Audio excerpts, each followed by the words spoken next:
Hello, welcome to day 7 of Mindfulness Fundamentals, and congratulations, you did it. You completed the program. So you might be wondering, okay, now what? We did some mindfulness exercises. That was cool. What's next? So one, continue to practice and commit to that. So we only practiced for a week, and over the course of the long run, these practices have a compounding effect. So if you're able to continue to practice regularly, it can have a very, very large impact on your life. And it doesn't have to be a ton. So 5 minutes a day is great, maybe even less. And over time, perhaps you build up to say 10 minutes or 15 minutes or more. So really whatever amount that you can practice is all good as long as you're doing it regularly. I'll have other videos that you can follow along with on my YouTube channel, or you can also rewatch some of the videos that we did in this course, whatever works well for you.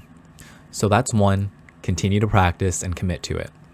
So two, we practiced mindfulness and meditation yesterday while doing a simple exercise. So perhaps it was walking for you, or maybe cooking or cleaning.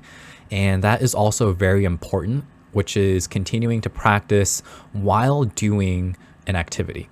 And the reason why this is important is because practicing while you're just sitting in a calm room is great. And don't get me wrong, you should still continue to do that. But what we want is to prepare ourselves for real life stressful scenarios. And being in a calm, quiet room is not always what we're going to experience in life. And so when we practice the mindfulness while doing an activity, we're starting to prime ourselves for these other scenarios. So yoga is a really great way to practice this. You're moving your body a lot, and throughout the yoga class, can you still come back to the feelings in your body, noticing your sensations, accepting them as they are without judgment. And so I'll also have YouTube videos for yoga classes that you can follow along with.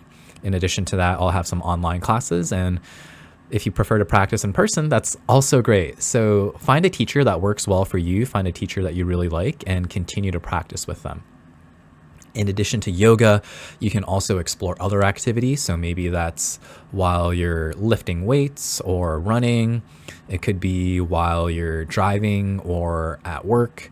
Maybe it's while you're having a conversation with a friend. So while you're chatting with your friend, can you be present with what they're saying and also be present in yourself, noticing how the sensations and feelings in your body shift and change or stay the same as you continue your interaction with your friend.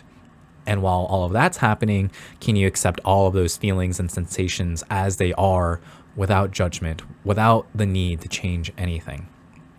And so as we practice these mindfulness exercises in these contexts, when something stressful does happen, so maybe someone cuts you off in traffic, or your boss says something that's really triggering. It could even be conversations with loved ones, family, or a partner.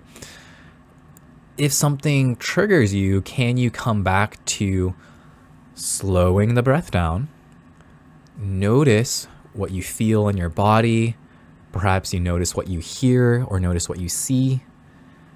Take a moment and allow those basic senses to ground you.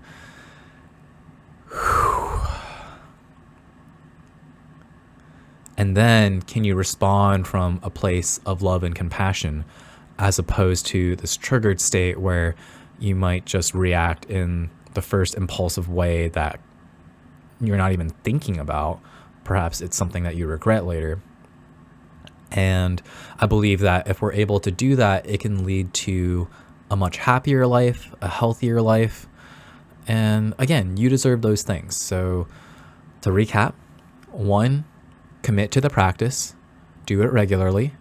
And 2, while you're committing to the practice and doing it regularly, start to practice in other contexts outside of just sitting. So while you're doing other activities. So I hope this was helpful. I try to pack a lot of information into a relatively short amount of time. So if you have questions, comments, feedback on anything, drop them in the comment section below. I'll do whatever I can to help out. And yeah, thank you again for coming along. And I'm really honored to have you here with me with these videos.